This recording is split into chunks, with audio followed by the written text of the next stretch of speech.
बहुत सारे लोग प्रिपरेशन के दौरान 10 मेन कौन कौन सी मिस्टेक्स करते हैं, कौन कौन सी गलतियां करते हैं। हर साल कई लाख बच्चे एनडीए की प्रिपरेशन करते हैं, उसमें से केवल कुछ 100 लोग फाइनली सेलेक्टेड होकर के एनडीए एग्जाम से चयनित होते हैं। तो कंटिन्यूसली पीडीएफ के डेटा को आप लोग इकट्ठा करें, उसके बजाय आप काम करें कि कुछ ऐसे टॉपिक्स जो मैंने बताया प्रिपेयर करें, पर्टिकुलर चैप्टर वाइज डेटा को प्रिपेयर करें। एनडीए की जो प्रिपरेशन है बोर्ड की बिल्कुल सेम प्रिपरेशन है।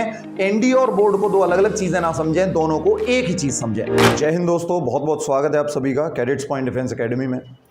दोस्तों, आज के हमारे सेशन में हम लोग डिस्कस करने वाले हैं एक बहुत ही इंपॉर्टेंट टॉपिक के बारे में, जो है कि एनडीए में बहुत सारे लोग प्रिपरेशन के दौरान 10 मेन कौन कौन सी मिस्टेक्स करते हैं, कौन कौन सी गलतियां करते हैं।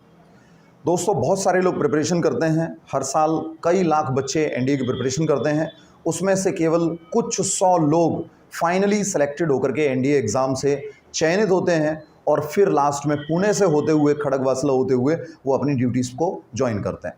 लेकिन ऐसी बहुत सारी मिस्टेक्स हैं, ऐसी बहुत सारी प्रॉब्लम्स हैं जो उनकी लाइफ में आती हैं, उसके साथ साथ वो कुछ मेन गलतियाँ कर बैठते हैं जिनकी वजह से सिलेक्शन उनका रुक जाता है। तो आज हम डिस्कस करेंगे उन 10 गलतियों के बारे में, और बिना देर किए हुए स्टार्ट करते हैं कि कौन कौन सी वो 10 गलतियां हैं। सबसे पहले दोस्तों, साइंस के सब्जेक्ट के अंदर बहुत सारे स्टूडेंट्स ये गलती करते हैं कि वो चीज़ों को रटते हैं, रटने की बजाय अगर वो समझने पर फोकस करें, चीज़ों को एक दूसरे से रिलेट करने की कोशिश करें, उनके फंक्शंस को समझने की कोशिश करें, तो मुझे लगता है कि आप लोग बहुत बेहतर कर पाएंगे। और उसके साथ साथ जब चीज़ों को, फंक्शन को, उनकी जो रिलेशंस हैं उनको आप समझने की कोशिश करते हैं, तो उनका एक वेब आपके माइंड के अंदर क्रिएट हो जाता है। दूसरा दोस्तों, जो सबसे बड़ा जो मिस्टेक जो आप गलती करते हैं, जो जीएस के अंदर आपकी गलती होती है, ज्योग्राफी, हिस्ट्री, पॉलिटी, इन सब्जेक्ट्स को भी आप लोग एक दूसरे से रिलेट करके स्टडी नहीं करते। हम लोग ज़्यादातर क्या करते हैं कि हम लोग पर्टिकुलर टॉपिक्स को रटने की कोशिश करते हैं। हम कोशिश करते हैं कि इस टॉपिक से ये मेन क्वेश्चंस हैं जो आते हैं, और बस उन्हीं पे फोकस करते हैं। ये नहीं देखते कि प्रीवियस ईयर में जो क्वेश्चंस आ चुके हैं, उन क्वेश्चंस के आने की पॉसिबिलिटी बहुत कम चांसेस हैं उनके। अब उनके कम चांसेस हैं तो आप उन पर फोकस ना करें, आप दूसरे क्वेश्चंस पर फोकस करें जो अभी तक एग्जाम में नहीं पूछे गए हैं। लेकिन फिर भी हम ये मिस्टेक्स बार बार करते रहते हैं। तो जीएस के अंदर क्या करना है, आपको चीज़ों को जोड़ना है एक दूसरे से, ज्योग्राफी को, हिस्ट्री को, पॉलिटी को, इन तीनों को एक दूसरे से रिलेट करना है, और रिलेट करने के बाद में ही इनकी आप लोगों को वेब, यानी कि जो जाल बनता है तीनों का, वो आपको समझना है। तीसरी जो दोस्तों सबसे बड़ी गलती हम लोग करते हैं, वो गलती है हम प्रश्नों को पढ़ने में बहुत ही जल्दबाजी दिखाते हैं।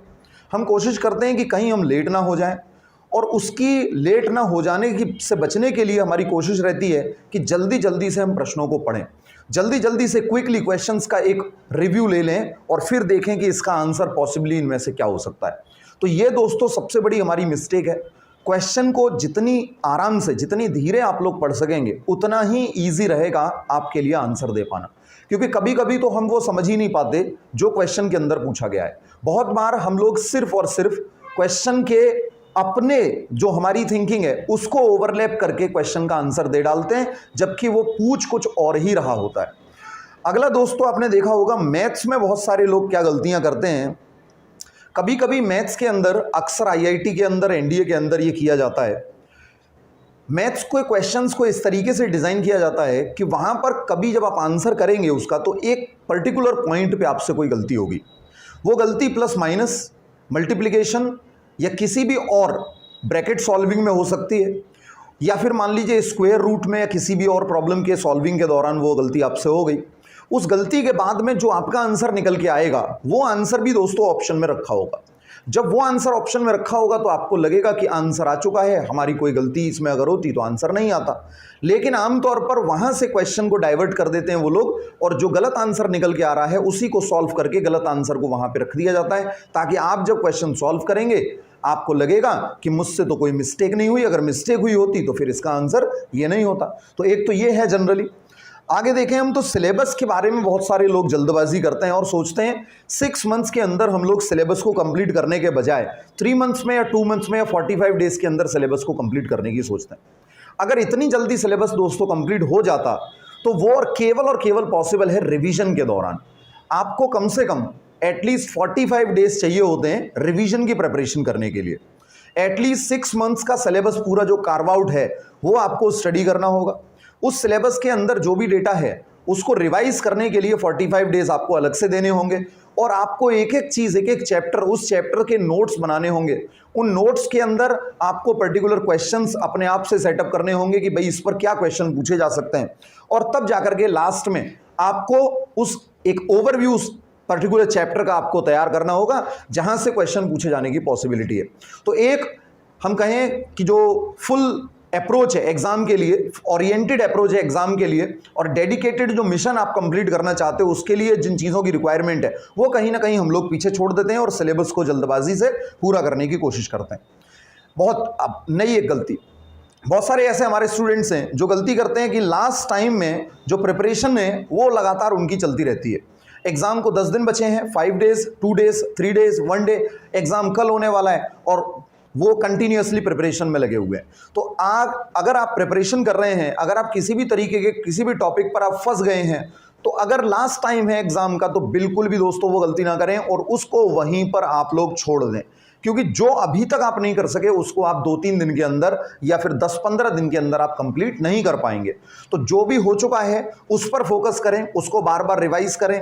बार बार रिवाइज करने से आपके माइंड में जो डाउट्स हैं या जो आपके माइंड में चीज़ें लिंक होने से बच गई हैं वो भी दोस्तों लिंक होंगी, और बहुत सी चीज़ें नई जो आप सीखना चाहते हैं वो आपकी पुरानी चीज़ों को भी डिस्ट्रॉय कर देंगी। तो उससे पहले कि वो डिस्ट्रॉय हों आप पुरानी चीज़ों पर ही फोकस करें और उन्हीं को लगातार पढ़ते रहें। बहुत सारे लोग एक और गलती दोस्तों करते हैं which is called only dreaming. जब आप लोग डिफेंस सेक्टर के अंदर उतरने की कोशिश करते हैं तो आप लोग बार बार ड्रीम करते हैं कि हमारा सपना है हमें डिफेंस में जाने का। ऐसे कोटेशंस आपको देखने में मिलते हैं, यहाँ वहाँ दीवालों पे आपको बहुत सारी चीज़ें देखने को मिलती हैं, होर्डिंग्स लगे होते हैं कोचिंग्स के, वहाँ पर आपको देखने को मिलता है सपना है फौज का सपना अब होगा अपना। इस तरीके के स्लोगन्स आपको कंटिन्यूसली एक इमेजिनेशन का परसेप्शन देते हैं और वो बिल्कुल ही थोता होता है, जिससे आपको लगने लगता है केवल आप लोग ड्रीम कर रहे हैं और इसके अलावा रियलिटी के अंदर कुछ भी नहीं करते हैं। तो केवल ड्रीमिंग ये भी आपकी एक बहुत बड़ी मिस्टेक है। इसके अलावा दोस्तों आप लोग बहुत सारी नेक्स्ट जो हमारी मिस्टेक है वो है डिपेंडेंसी ऑन पीडीएफ। कंटिन्यूसली हम लोग क्या करते हैं, पीडीएफ डाउनलोड करते रहते हैं। ये यूट्यूब से देखा, वो यूट्यूब से देखा, यहाँ से एक टेलीग्राम से एक चैनल ऐड किया, वहाँ व्हाट्सएप पे, फेसबुक पे, वहीं से कहीं से आपने एक पीडीएफ और डाउनलोड कर ली और पीडीएफ का पूरा दोस्तों आप एक जंक ढेर लगा लेते हैं और वो कुछ भी हेल्पफुल नहीं हो पाता है। लास्ट टाइम पर उन सारी पीडीएफ को आप टच तक नहीं करते, तो एक बार ओपन तक आप करके नहीं देखते। तो कंटिन्यूसली पीडीएफ के डेटा को आप लोग इकट्ठा करें, उसके बजाय आप काम करें कि कुछ ऐसे टॉपिक्स जो मैंने बताया प्रिपेयर करें, पर्टिकुलर चैप्टर वाइज डेटा को प्रिपेयर करें, उसमें अपने टीचर्स की हेल्प लें और वो उस डेटा से क्वेश्चंस बनाएं और फिर उन क्वेश्चंस की प्रैक्टिस करें, आंसर देने की उनकी कोशिश करें। एक और दोस्तों सबसे बड़ी जो प्रॉब्लम है स्टूडेंट्स के सामने, वो प्रॉब्लम है दोस्तों एनडीए वर्सेस बोर्ड। बहुत सारे स्टूडेंट्स ये समझने की कोशिश करते हैं कि बोर्ड का एग्जाम जो है वो बिल्कुल ही डिफरेंट है और एनडीए का एग्जाम जो है वो बिल्कुल डिफरेंट है। एनडीए की प्रिपरेशन करें कि बोर्ड की प्रिपरेशन करें, एनडीए की करें तो बोर्ड रह जाएगा, बोर्ड की करें तो एनडीए रह जाएगा। एनडीए भी चाहिए, बोर्ड भी चाहिए। एनडीए बोर्ड के बिना पॉसिबल नहीं है और बोर्ड होने के बाद एनडीए पॉसिबल नहीं है। तो अगर एनडीए नहीं हो पाया तो फिर उसके लिए प्रिपरेशन कहां से करें। तो ये दोस्तों कंटिन्यूअस एक हमारे माइंड के अंदर लूप जो है वो ऑटोमेटेड हो जाता है, चलता रहता है। और मैं आपको बता दूं बिल्कुल क्लैरिफिकेशन के साथ, एनडीए और बोर्ड में कोई डिफरेंस नहीं है। एनडीए की जो प्रिपरेशन है बोर्ड की बिल्कुल सेम प्रिपरेशन है। एनडीए और बोर्ड को दो अलग अलग चीजें ना समझें, दोनों को एक ही चीज समझें। बिल्कुल भी टेंशन ना लें, दोनों को एक साथ लेके चलें। जो आप बोर्ड के लिए कर रहे हैं अगर वो एनडीए में आ रहा है तो डेफिनेटली उसको आपको करना चाहिए, और जो एनडीए में आ रहा है अगर आप लोग वो नहीं कर पा रहे हैं तो समझिए कि बोर्ड में भी आप कहीं ना कहीं पर पीछे रह जाएंगे। सबसे बड़ी एक चीज लास्ट में, पहली और आखिरी और सबसे बड़ी गलती, इसको दोस्तों हम लोग बोलते हैं प्रोक्रेस्टिनेशन। यानी कि आप लोग, आपकी इच्छा नहीं होती पढ़ने की और एक लूप में आप फंस जाते हैं। जब आपकी इच्छा नहीं होती पढ़ने की तो फिर आपको गिल्ट फील होता है, आपको दुख होता है कि यार मेरे अंदर इच्छा क्यों नहीं उठती है। उस गिल्ट से आप पैनिक हो जाते हैं, घबराने लगते हैं कि यार मेरे को ना तो इच्छा होती है ना मेरे को पढ़ने में इंटरेस्ट आता है, और आपको गिल्टी भी फील हो रही है। तो आप पैनिक अटैक में आ जाते हैं, आप सोचते हैं कि मुझसे एग्जाम क्वालिफाई नहीं होगा। और बहुत सारे बच्चे इस पैनिक अटैक में आकर के कोचिंग्स छोड़ देते हैं, एजुकेशन से रिलेटेड जो भी वीडियोस वो देख रहे हैं उनको बंद कर देते हैं। ये सबसे बड़ी आपकी मिस्टेक है। आपको ये ध्यान रखना है कि जो प्रोकास्ट्रेशन है इसके अंदर दोस्तों 4 फैक्टर्स होते हैं। सबसे पहले प्रोकास्ट्रेट होना, दूसरा है गिल्ट होना, तीसरा है दोस्तों पैनिक होना, और चौथा है दोस्तों एक्सक्यूजेस बनाना, यानी कि बचने की कोशिश करना।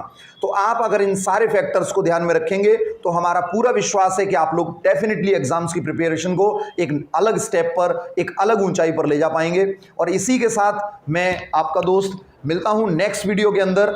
अगले बहुत सारे वीडियोस के अंदर हम आपके लिए हेल्पफुल डेटा, हेल्पफुल कंटेंट लाते रहते हैं। चलिए मिलते हैं। जय हिंद।